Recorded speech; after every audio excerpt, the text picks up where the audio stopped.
नमस्कार जोहार, मैं चुनचुन कुमार। स्वागत है झारखंडी हिंदी न्यूज पर। तो चलिए जानते हैं दिन भर की सभी महत्वपूर्ण खबरों को।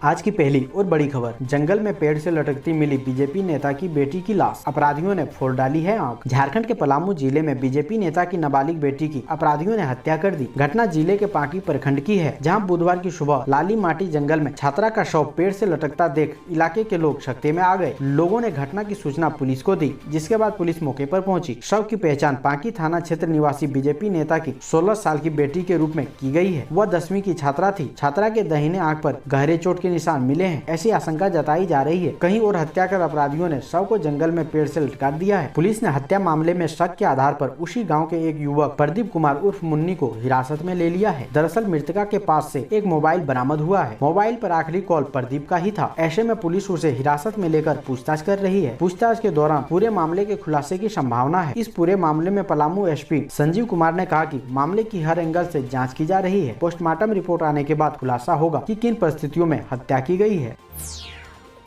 अगली बड़ी खबर, स्वर्णों को 10% आरक्षण देने के मामले में अपील याचिकाओं पर झारखंड हाईकोर्ट में होगी सुनवाई। 2019 में असिस्टेंट इंजीनियर बहाली के दौरान दी गई थी चुनौती। आर्थिक रूप से कमजोर स्वर्णों को 10% आरक्षण देने के मामले में एकल पीठ के आदेश को चुनौती देने वाली अपील याचिकाओं पर अब झारखंड हाईकोर्ट की दूसरी बेंच सुनवाई करेगी। बुधवार को अपील याचिकाओं पर सुनवाई शुरू होते ही बेंच में शामिल जस्टिस सुजीत नारायण प्रसाद ने अपने को अलग कर लिया। इसके बाद chief justice doctor Ravi Ranjan ने मामले को दूसरी बेंच में हस्तांतरित करने को कहा। अधिवक्ता के आग्रह को देखते हुए मामले की शीघ्र सुनवाई की बात कही गई। दोस्तों, अभी तक वीडियो को लाइक नहीं किए हैं तो कृपया करके लाइक जरूर करें।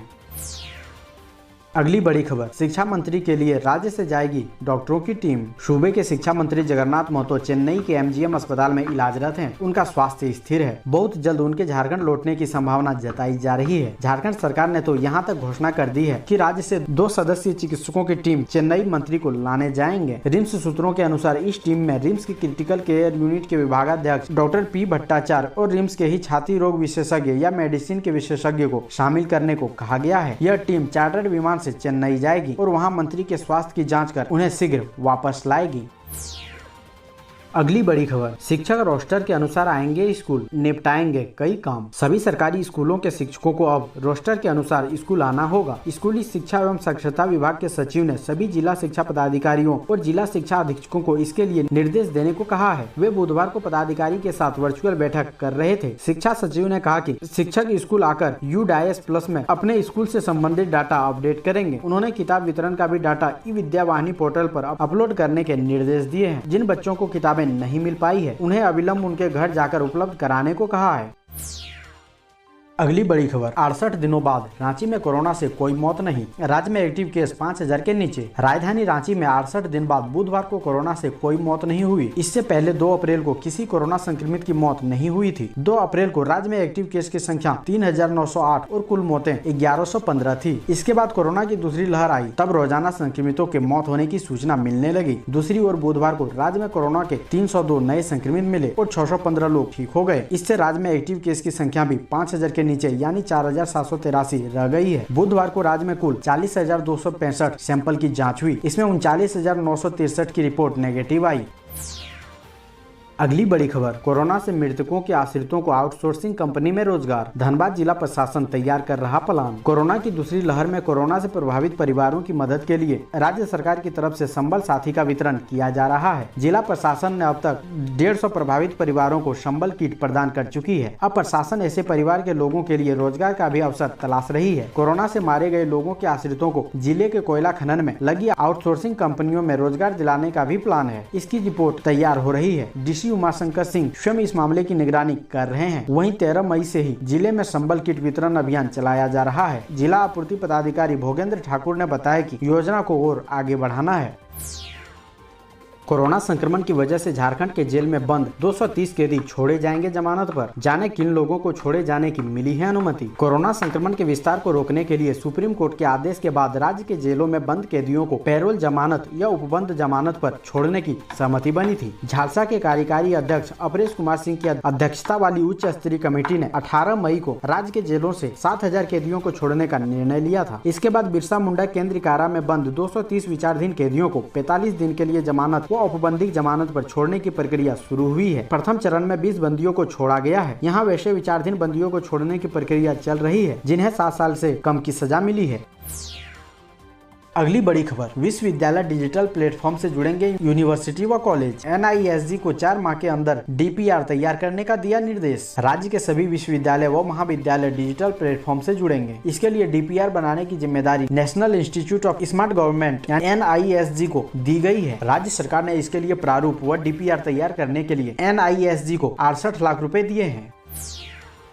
अगली बड़ी खबर, PC एक्ट जोड़ने का आवेदन विजिलेंस कोर्ट में ट्रांसफर। रघुवर दास की बढ़ सकती है मुश्किलें। झारखंड में राज्यसभा चुनाव 2016 में कथित हॉर्स ट्रेडिंग मामले में अनुसंधानकर्ता की ओर से PC एक्ट जोड़ने के आवेदन को रांची के जुडिशियल कोर्ट ने विजिलेंस कोर्ट में ट्रांसफर कर दिया है। विजिलेंस कोर्ट की ओर से यदि इस मामले में पूर्व मुख्यमंत्री रघुवर दास, ADG अनुराग गुप्ता और पूर्व मुख्यमंत्री के तत्कालीन प्रेस सलाहकार अजय कुमार के खिलाफ PC एक्ट की धारा जोड़ने की अनुमति प्रदान कर दी जाती है तो उनकी मुश्किलें बढ़ सकती है। रांची सिविल कोर्ट के जुडिशियल मजिस्ट्रेट चतुर्थ अनुज कुमार की अदालत ने इस मामले में सुनवाई के दौरान फैसला सुरक्षित रख लिया था और गुरुवार को अपने फैसले में इस मामले को विजिलेंस कोर्ट में ट्रांसफर करने का आदेश दिया।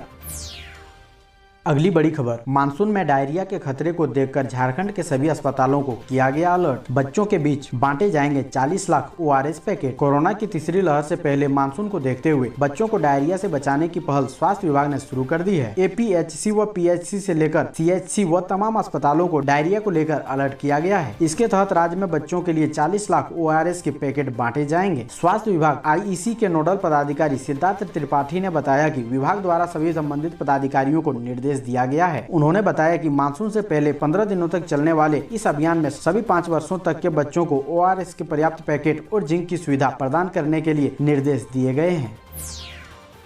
अगली बड़ी खबर, कोरोना में अनाथ हुए बच्चों के लिए आई खुशखबरी। अब डालसा बनेगा बेसहारों का सहारा। कोरोना के कारण जिन बच्चों के सर से माता पिता का साया उठ गया वो बच्चे अब अनाथ नहीं रहेंगे। धनबाद जिला विधिक सेवा प्राधिकार उनके सम्यक उत्थान, पालन पोषण और देखरेख की सारी व्यवस्था कराएगा। उक्त बातें गुरुवार को डालसा के सचिव सह अवर न्यायाधीश अरविंद कच्छप ने निरसा में बच्चों के पहचान एवं सत्यापन के दौरान कही। दरअसल झारखंड विधिक सेवा प्राधिकार ने पूरे सूबे में कोविड-19 से अनाथ हुए बच्चों को सभी सरकारी सहायता दिलाने की प्रोजेक्ट लॉन्च की थी। इसी योजना के तहत डालसा के पैरा लीगल वॉलंटियर सभी गांव पंचायत में ऐसे बच्चों की पहचान कर रहे हैं जिसके सर से माता पिता का साया कोरोना के कारण हट गया है। अगली बड़ी खबर, मैट्रिक व इंटर की परीक्षा हो सकती है रद्द। रिजल्ट के लिए मूल्यांकन का बनेगा यह आधार। कोरोना वायरस संक्रमण के कारण CBSE, ICSE सहित कई राज्यों की 10वीं व 12वीं की परीक्षा रद्द होने के बाद झारखंड एकेडमिक काउंसिल की बोर्ड परीक्षा के भी रद्द होने की पूरी संभावना है। छात्रों व शिक्षकों की लगातार परीक्षा रद्द करने की मांग को देखते हुए झारखंड सरकार भी परीक्षा रद्द करने का मन बना रही है। जैक ने भी इस तरह के संकेत दिए हैं। सूत्रों की माने तो रिजल्ट जारी करने का क्या आधार होगा, जैक की इसकी तैयारी में भी लग गया है। सभी पहलुओं पर विचार हो रहा है। झारखंड एकेडमिक काउंसिल की इस साल 10वीं व 12वीं की परीक्षा में 7.63 लाख छात्र छात्राओं को शामिल होना है। इसमें 10वीं के 4,32,000 व 12वीं के 3,31,000 परीक्षार्थी थे।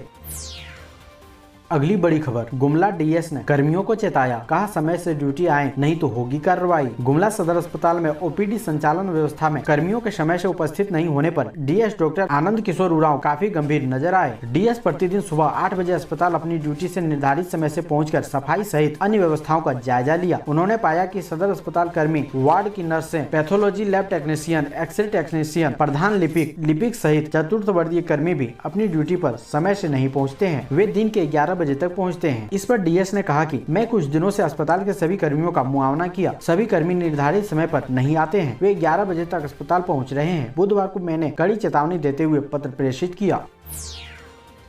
अगली बड़ी खबर, धनबाद के गोधर बंद खदान से गैस रिसाव, स्थल की जांच करने पहुंची माइंस रेस्क्यू की टीम, लोगों में दहशत। धनबाद जिले में BCCL के कुसुंडा एरिया के कुसुंडा बिजली पावर सब स्टेशन के समीप वर्षों से बंद पड़े गोधर 6 नंबर अंडरग्राउंड माइंस अचानक से तेजी से भारी मात्रा में जहरीली गैस रिसाव मामले में धनबाद से माइंस रेस्क्यू की जाँच टीम पहुँची। जाँच टीम ने घटना स्थल पर निरीक्षण किया, साथ ही गैस रिसाव स्थल के पास निकल रही गैस के तापमान की जाँच की और बताया की लगभग 50 से 60 डिग्री के करीब है। बता दें कि गोधर बंद खदान से मंगलवार अचानक गैस का रिसाव होने से पूरे क्षेत्र में दहशत का माहौल बना हुआ था। गैस रिसाव की सूचना BCCL अधिकारियों को देने के बाद माइंस रेस्क्यू की जांच टीम पहुंची और जांच की। इसके साथ ही गैस का सैंपल लैब में भी भेजा जा रहा है। ऐसे ही महत्वपूर्ण खबरों को जानने के लिए हमारे चैनल को सब्सक्राइब जरूर करें। अब हमें दीजिए इजाजत, मिलते हैं अन्य महत्वपूर्ण खबरों के साथ। धन्यवाद।